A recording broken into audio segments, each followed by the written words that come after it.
Hey everyone, I'm on my lunch break here on Christmas Eve, and I've just been thinking about some of the things that I'm planning to do next year, so I thought I would go through them and just talk a little bit about my plan for my 75 soft experience. Some of you might have heard of 75 hard, and it's a lifestyle that goes through some, I'll say, restrictions on food, some requirements for exercise and learning or improving yourself. So I'll put some of that information in the description. But basically, 75 soft is a different version of that allows you to have a little bit more flexibility. So I have a mobility disability, and I know that 75 hard just wouldn't work for my body. So I have to really kind of allow myself to be flexible and really work within the limitations of my body. And unfortunately, it's not consistent. So some days I can do a lot of exercise, but it doesn't mean that I can necessarily walk very well the following day. So I really have to kind of monitor that as I go. So I've split up my 75 soft journey into 3 sections. The first one is exercise. So what I will be doing is more than 6,000 steps a day. I know that doesn't sound like a lot, especially when a lot of people are aiming for that 10,000 kind of mark.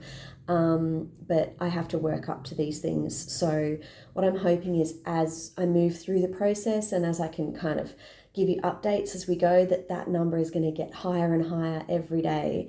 Because like I said, I have to really watch kind of overdoing it. I have a static rower at home. I find that going to the gym for me is really hard. So it's not just about the cost and actually going, it's about being able to fit that into my lifestyle. I have a really busy life with a lot of commitments, and I find it really hard to find that time. And I know that everybody will say, oh, well, you've just got to find it. It's really tricky to find it with my children and my partner who works shift work and the other commitments that the children and I both have. So I've actually just got myself a rower, and I thought that's the way to allow me to improve my strength. So I'm going to be doing 20 minutes of rowing, and how I do that is going to change. I have had to build my strength up there as well. So I'll go through that in a later video. The other thing that my family and I do is karate. We really love our Goju-Ryu style karate.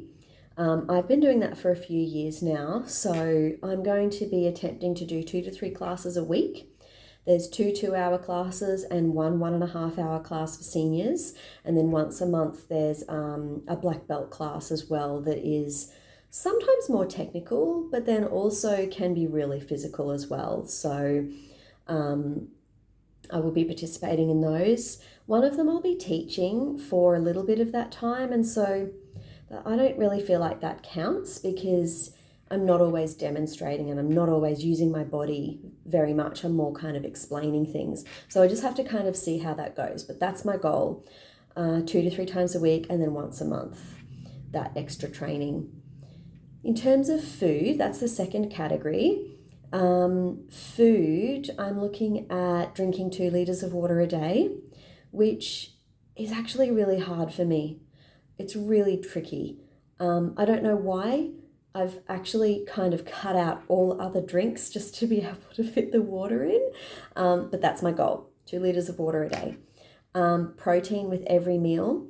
I really had a look at the meals that I was having and noticed that they weren't protein rich.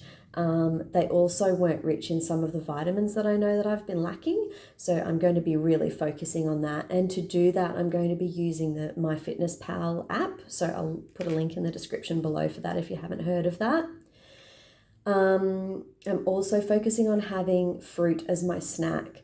So in the past, I've typically kind of gone for the chips, chocolate, because who doesn't love chocolate, a biscuit, something that's really easy, something that's like you open the cupboard and it's just there and it's so easy. So instead of that, I'm looking at having some a little bit more prep. So cutting up some oranges, cutting up some apples, some watermelon, that kind of thing, just to make sure that I'm getting that extra nutrients in, and having my serves of fruit every day. So the food that I will not be having are desserts, chips, and chocolate for 75 days. So they just won't, they'll be in my house, unfortunately, but they just won't be something that I'm going to reach for 75 days. In 75 hard, it's like a real requirement that you keep your calories low and that you're not having any cheat meals. I will be, because it's 75 soft, I will be having cheat meals, but only for special occasions. So for example, this 75 days will include some birthdays in my family. So I will definitely be having maybe a pizza or something like that that I otherwise would avoid throughout the week. So that's like a little area for me that I'll be allowed to have. The other thing in 75 hard is that you read 10 pages of a self-help book of some kind. I have some other ways of getting the information that I need. I love reading, so I'll definitely be reading. It probably won't be a self-help book, but I will be reading. I will also be studying Japanese. I'd really, really love to be able to speak Japanese better. I'm a super beginner, but I'm really inspired by the people in my karate class and my senseis who can speak Japanese. And I also really want to spend some time over there and have an easier time while I'm there. So I'll be learning Japanese using an app and hopefully investing in an online course, but I'll have to have a look into that, and I'll put some details in another video. I'll also be looking at or listening to a podcast or a video when I go for my walk. So every day in the morning, usually, I take my little dog, Poppy, for a walk. I'm aiming for a 45-minute walk. That's to build up my stamina in terms of how long I can stand and walk for, which is something that I've really struggled with for the last probably 10 years or so, since my back deteriorated. And during that time, sometimes it's really nice to just have no input. It's just whatever's around me. I have a beautiful park at the end of my street, and it's just nice to take my little dog down there and enjoy what we see down there. Sometimes I have a family member with me, so it's lovely to have a chat with them. But my goal would be, while I'm walking or rowing, to listen to a podcast or a video on YouTube on finances, health, or productivity. I'm really conscious about making sure that I'm improving my financial well-being in my family, as well as my health, because I've had a bit of a health scare and I just want to make myself as strong as possible. And productivity, because we just don't have time anymore. Time is that one commodity that we can't earn back. So I'm really looking for ways to improve how I use my time and how I can spend my time with my family, and make sure that I'm getting the things done that I need to get done, but then also having some time for me to do the things that I really love. I don't want to miss out on that and have to kind of wait for retirement for that. So I'm sure that I'll be doing some other videos on those types of things as well as I grow and learn. And I certainly have a lot to share about finances and productivity, especially when I was a single mum. There was a lot there that I had to do to support my son and make sure that I was able to cope on my own. So I'm hoping that this is the first video of many as I share my journey with you throughout my 75 Softs journey.